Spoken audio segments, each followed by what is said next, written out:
大家好，我是志刚，今天来茶园看一下茶叶的生长情况，看一下芽头生长的怎么样了，什么时候开始采茶。预计春茶出来在3月中下旬去了。很多朋友问我，为什么我们这边的茶叶叫古丈毛尖？因为我们这边地处武宁山区古丈县，我们这边主产毛尖，所以叫古丈毛尖。追溯于我们这边种茶的历史的话，往前面历史算有1000多年了。在唐朝的时候，我们这边种茶都是皇家的贡品，这个都是有历史记载的。你们看这茶叶叶子都被害虫吃掉了，残缺不全，不允许打农药，因为我们县城被评为有机茶之乡，所以农药是严格禁止的。所以这些害虫的话，只能靠生物防治方法。现在茶园都有茶农来陆续管理茶叶了。我给大家介绍一下，这是我们政府给我们茶农免费发放的幼虫灯。这个灯的话，到晚上才开啊，是那种蓝色的，就是幼虫效果是最好的。各种害虫的话，喜欢这种颜色的灯。然后这下面有一个排气扇，就是昆虫扑灯的时候，然后经过这个排气扇往下面吸，往下面吸的时候，这下面的话有一个接虫袋，然后害虫的话全部到这个袋子里面来了。然后接了一袋了之后，好，然后就是定时的把它拿去无害化处理啊，基本上都是拿去喂鸡啊，鸡喜欢吃这种。那我们看一下里面有多少了，现在气温还很低啊。这个还是去年快入冬那个时候，取过一次。这些也是去年的了，今年的害虫目前还没出来啊，因为我们这边海拔比较高嘛，所以温度还比较低。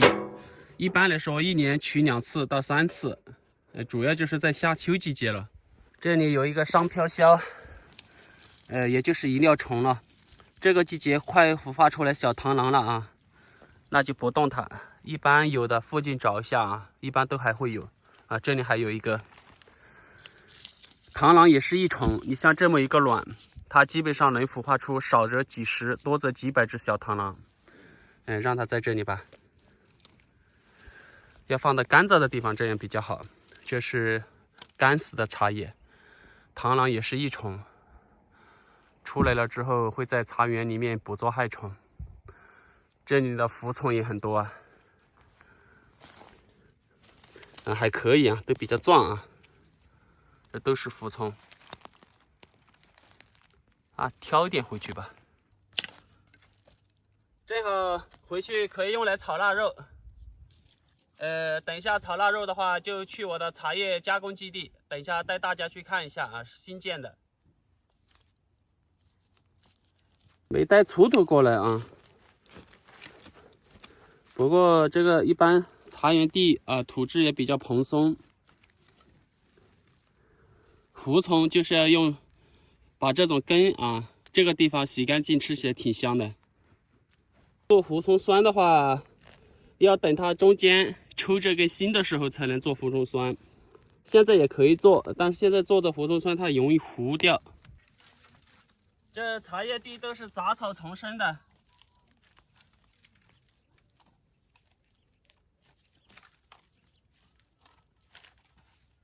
这种吃起来好吃，就是难洗。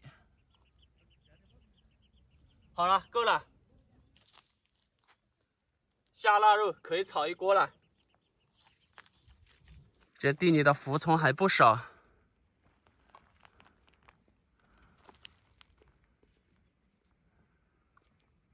这都是我们这边的茶园。这个地方有意思不？下面有一个山洞，水的话就从那山洞里面漏出去。如果山洞没有的话，或者把它填了，这就是一个大水库了。这种是油茶树。油茶树就是吃的那种茶籽油啊，就是这种都是老茶树了。茶园和油茶套种，这种不是新品种的茶树啊，还是以前的老茶树。这种是山药的种子，这个季节山药的茎已经断掉了，因为干枯了嘛，所以不知道它根的具体位置。预计采茶时间差不多还要半个月左右。去年的冰冻天气比较长啊，下雪都没下2场雪，那种冰冻天气有助于减少茶叶病虫害的发生。那这段时间的话，除了要管理好蜂群之外，茶园管理、采茶、草茶，这段时间都是忙这些事情。刚才采了一餐胡葱，现在去村里老人的羊肚菌种植基地去看一下，跟他们买一点羊肚菌回来炒腊肉。当然了，羊肚菌啊，一般来说都是用于煲汤的比较多。生长的都很不错，上次来看的时候没有多大啊，现在有的都可以吃了。这就是我们村里的羊肚菌种植基地，说是一个基地啊，其实就是几个大棚，就是村里几位老人闲不住嘛，所以他们联合起来一起种植的这些羊肚菌。是从去年冬季建大棚种，一直到现在啊，过几天就可以采收了。那现在我经过老人同意了啊，当然也给他们付钱了。我先采几个试一下，回去看怎么样。我先采几兜。这种菌香味还是很明显的。这种应该用刀子啊，这种卡也可以啊，就是用手啊。哇，这种采羊肚菌这个感觉蛮爽的，很嫩，闻起来这种菌香味还比较明显。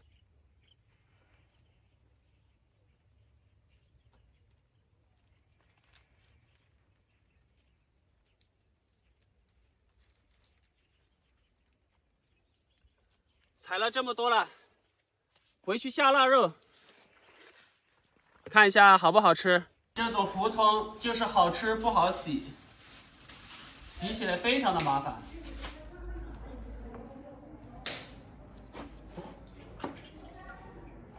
当然了，主要也就是一些泥巴了，一些枯叶、黄叶。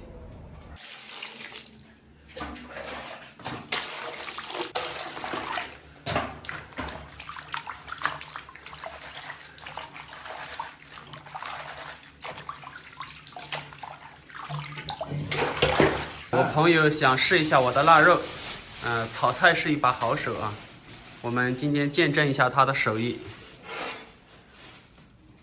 哎，你搁这炖吧哦。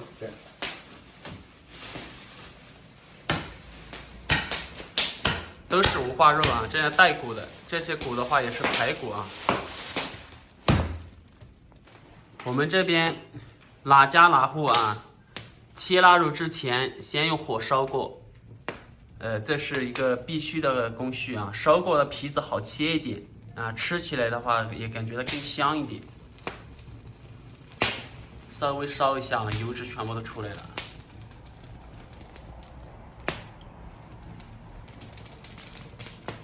烧成这个样子就 OK 了，皮子烧炸就最好了。这样黑不溜秋的啊，其实洗起来是挺好洗的。这是洗好的，你看这个皮子啊，洗得干干净净。这个就是带骨的啊，这一点就是排骨了。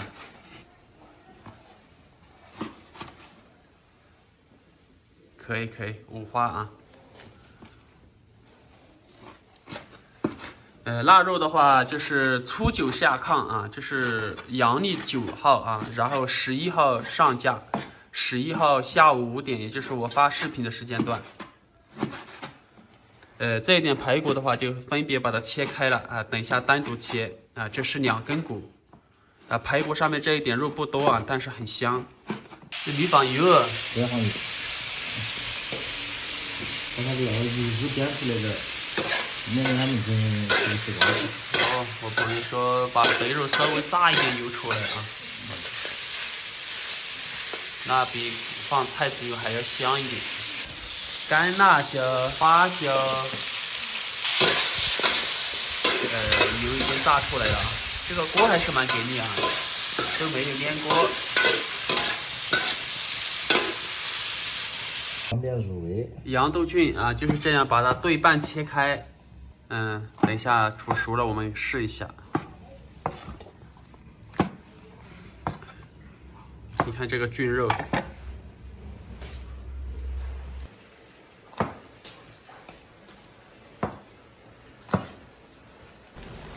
现在就那个哇，一大锅了。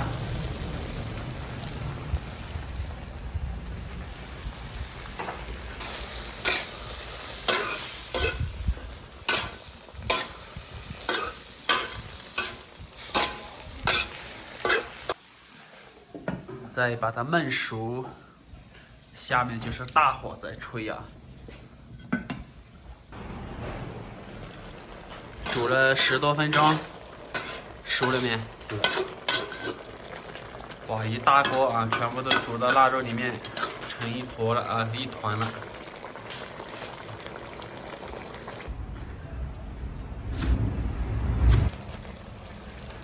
最后一步放胡葱，可以搞撕的啊。看一下我朋友的手艺。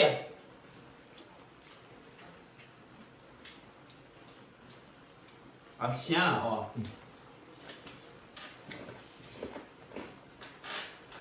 这种羊肚菌吃起来比较软糯，这种香味也很足。这个就是排骨了，就是腊肉上面的，白白的是脆骨。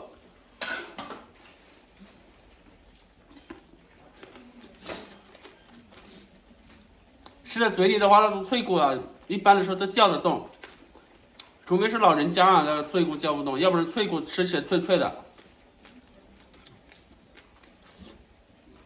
已经辣味十足了。2根骨我朋友没把它砍开啊，我另外一个朋友叫刚刚那个朋友到新东方学习那个，他就喜欢把它砍开，不过都是一样的啊。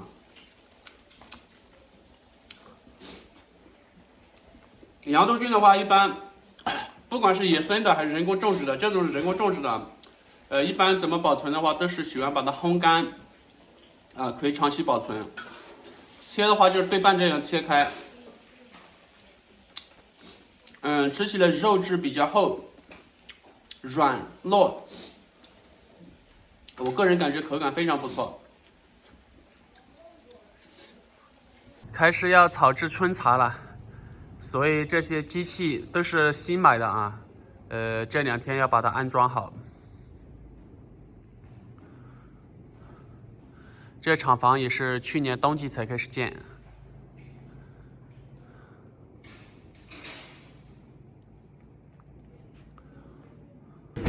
这里面是包装茶叶，内包外包，师傅在接电啊，所以这里面没有电。这都是新建的。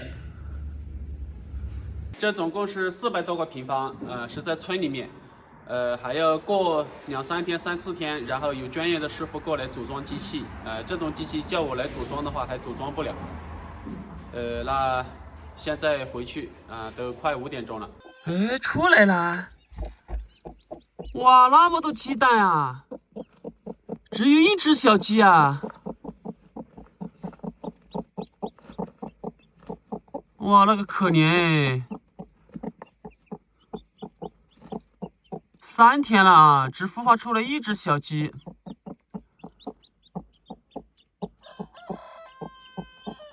快点进去，快点进去！哇，那些鸡蛋，完了完了，只有1只小鸡，那些鸡蛋都是没用的。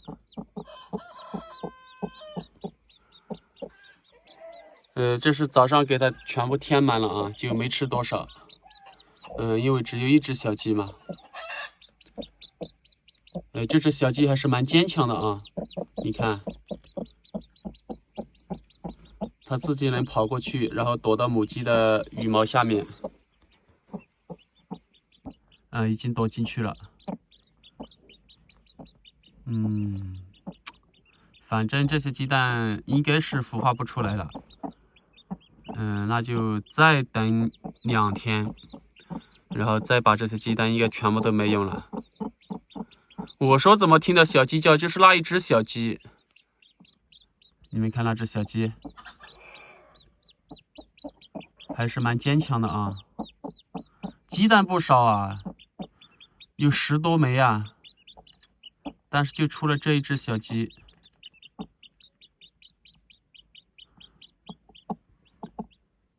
好吧，好吧，好吧。过2天，然后再不出的话，就把那些鸡蛋全部拿掉。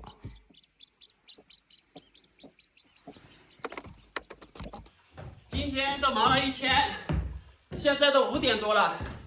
刚才给它水全部都加满了，感觉它喝水蛮厉害的啊。只有一只母鸡，一只小鸡，可能就是吃饲料的原因啊，吃饲料可能口比较干嘛。看了一下，我估计至少15枚鸡蛋以上都没有孵化成功，只孵化出了一只小鸡。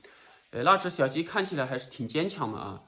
因为母鸡回到抱窝位置的时候，它自己还能跟着回去。你们觉得那些鸡蛋还有没有用？如果现在取掉的话，我担心啊，有的可能会不会啊，因为天气的原因，之前产的蛋和后来产的蛋，所以它的孵化时间的话，可能有一个先后顺序。那就再等2天，最多等2天。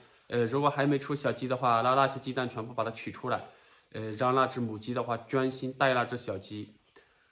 就一只母鸡和一只小鸡啊，让它们在岩洞里生活吧。等那只小鸡起码要长到至少它能飞得起来了嘛，那个时候才把外面那个阻挡物把它撤开，让它们到外面的世界来。好，那就分享到这里，明天见。